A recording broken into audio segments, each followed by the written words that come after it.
여러분, 돈이 너무 많아서 멸망할 위기에 처한 나라가 있다면 믿으시겠습니까? 뉴스에선 이란의 무차별 미사일 폭격 때문이라 하죠. 맞습니다. 하지만 그게 다가 아닙니다. 저 중동 사막에서 벌어지는 이 미친 불꽃놀이가 당장 내일 우리 주식 계좌와 경제를 어떻게 뒤흔들고 있는지 파고들면 정말 소름이 돋습니다. 수백조 원의 오일머니를 쌓아둔 세계 최고의 부자 나라가 왜 당장 하늘에서 떨어지는 고철 덩어리 하나를 못 막아서 벌벌 떨고 있을까요? 아반떼 한 대 값도 안 되는 3천만 원짜리인 조립식 드론을 막겠다고 강남 아파트 두 채 값인 58억 원짜리 미국제 미사일을 허공에 쏘아 올리는 세상에서 가장 멍청하고 비싼 방어전이 터졌거든요. 이 사건의 진짜 배후와 돈의 흐름 함께 파헤쳐 보도록 하겠습니다. 생각해보세요. 세계 최고의 부자 나라 아랍에미리트에게 돈은 전혀 문제가 되지 않습니다. 패트리어트 미사일? 한 발에 58억? 그래, 100발 쏠 거 1000발 쏠 테니 당장 가져와. 보통 이렇게 생각하시겠죠. 그런데 현실은 다릅니다. 돈바구니를 싸들고 가도 무기를 살 수가 없습니다. 왜냐고요?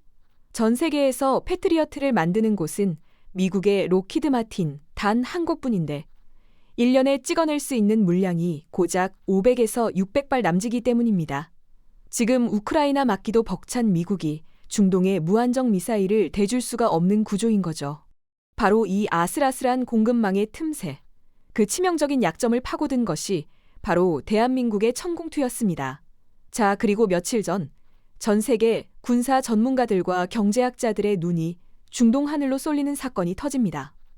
미국과 이스라엘, 이란의 공방전이 격화되면서 이란이 아랍에미리트 주요 시설을 향해 스커드 탄도미사일 130여 발과 드론 580여 대를 무차별적으로 쏟아부은 겁니다. 이때 아랍에미리트 방공망을 지키기 위해 3대장이 동시에 불을 뿜습니다. 미국의 패트리어트, 이스라엘의 에로우, 그리고 대망의 한국산 천공투입니다. 대한민국 방산 역사상 수출된 국산 요격 무기가 실전에 투입된 역사적인 첫 순간이었습니다. 결과가 어땠을까요? 세 국가의 방어망이 합작해 이란 미사일을 무려 90% 이상 요격해냈습니다.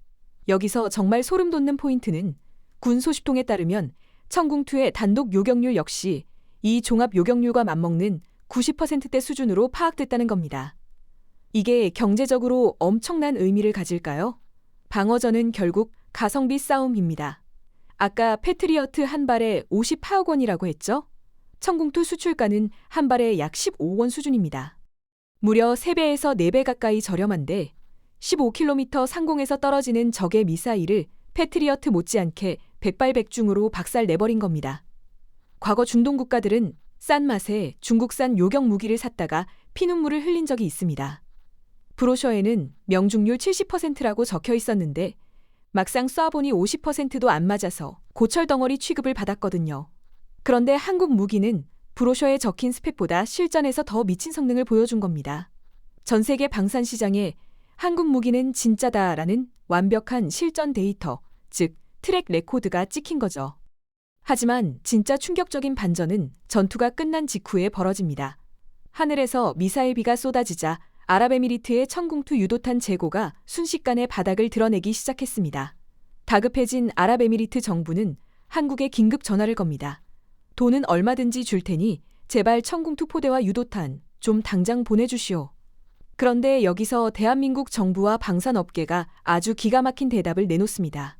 이 대답 하나에 K방산이 수백조 원대 글로벌 1위 플랫폼으로 도약할 소름 돋는 비즈니스 모델의 비밀이 숨어 있습니다. 다급해진 아랍에미리트 정부의 헬프 요청에 우리 정부와 방산업계는 이렇게 대답합니다. 좋습니다.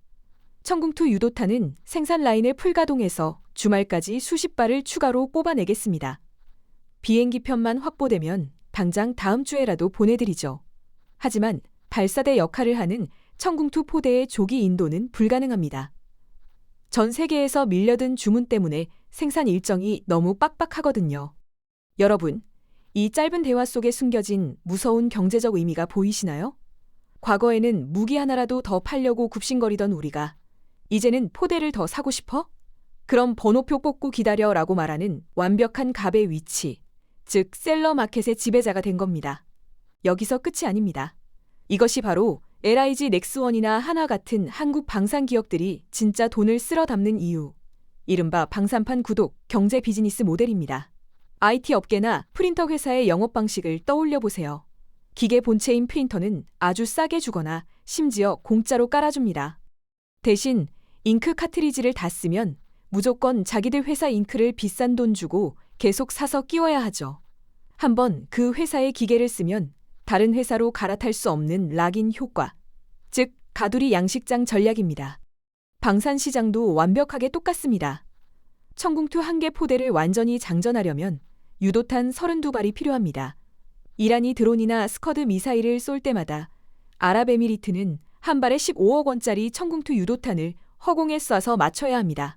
전쟁이 길어질수록 15억 원짜리 유도탄은 말 그대로 소모품처럼 펑펑 날아가고 창고가 빌 때마다 중동의 부호들은 한국에 계속해서 자동 결제를 할 수밖에 없는 겁니다. 풀 발사대를 한번 깔아두면 소모품인 요격 미사일을 끝없이 리필해야 하는 마르지 않는 캐시카우가 완성된 거죠. 심지어 실전에서 90% 이상의 명중률로 고객의 목숨까지 확실하게 살려줬으니 이보다 더 완벽한 신뢰 마케팅이 어디 있겠습니까? 이 소식을 가장 숨죽여 지켜본 사람들은 누구였을까요? 바로 이미 청궁투 10개 포대를 계약하고 기다리고 있는 사우디아라비아와 이라크, 그리고 도입을 망설이던 유럽 국가들입니다. 한국 무기가 진짜 이란 미사일을 다 막아냈다고?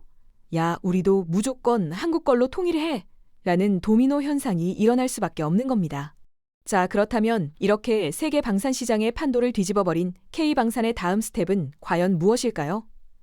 여기서 우리는 청궁투의 형님이자 방산 시장의 끝판왕인 엘셈을 주목해야 합니다. 청궁투가 지키는 고도는 15에서 20km 상공, 즉 중층 방어망입니다. 그런데 이 고도 위 40km 이상의 고층을 방어하는 무기가 바로 현재 개발 막바지에 이른 엘셈입니다. 한국형 사드라고도 불리죠. 이 엘셈의 등장이 왜 무섭냐면요. 아랍에미리트나 사우디 같은 큰 손들에게 이렇게 영업할 수 있기 때문입니다. 청궁투 성능 확실한 거 보셨죠? 그런데 위에서 떨어지는 건 어떡하실 겁니까? 고층은 엘셈으로 막고 중층은 청궁투로 막는 완벽한 한국형 세트로 맞추시죠. 단품 무기 하나 팔고 치우던 과거를 지나 이제는 한국과의 하늘 전체를 통째로 한국산 방공망 시스템으로 도배해버리는 생태계 장악. 이른바 방산 패키지 판매가 가능해진 겁니다. 하지만 이렇게 완벽해 보이는 K방산의 앞길에도 치명적인 약점이 딱 하나 있습니다. 가장 무서운 적은 무이자 대출로 밀어붙이는 중국도 아니고 기술력이 뛰어난 미국도 아닙니다. 바로 우리 내부에 있습니다. 세계 무대라는 수백조 원짜리 거대한 파이를 눈앞에 두고도 국내 방산 업체들끼리 과당 경쟁을 하거나 입찰 결과에 불복해 진흙탕 소송전을 벌이는 안타까운 상황이 여전히 존재한다는 겁니다. 일본이나 유럽 방산 업체들이 해외 대형 사업에 뛰어들 때 국가 차원에서 미리 교통정리를 하고 완벽한 원팀으로 뭉쳐서 수주를 따내는 것과는 대조적이죠. 이제는 우리끼리 제 살 깎아먹기를 멈추고 정부의 강력한 조율 아래 원팀 코리아로 세계 시장을 폭격해야 할 때입니다. 오늘 영상 어떠셨나요? 싼 게 비지떡이던 중국산을 밀어내고 압도적인 가성비와 실전 데이터로 세계 1위 미국마저 위협하는 K방산. 실전이라는 가장 가혹하고 확실한 테스트를 통과한 대한민국 방산의 다음 수출 잭팟은 과연 어느 대륙에서 터지게 될까요? 여러분의 날카로운 생각과 전망을 댓글로 자유롭게 남겨주세요. 지금까지 경제의 이면을 파헤치는 100세 시대의 선택, 시청해주셔서 감사합니다. 다음에도 돈이 되는 강력한 인사이트로 찾아오겠습니다.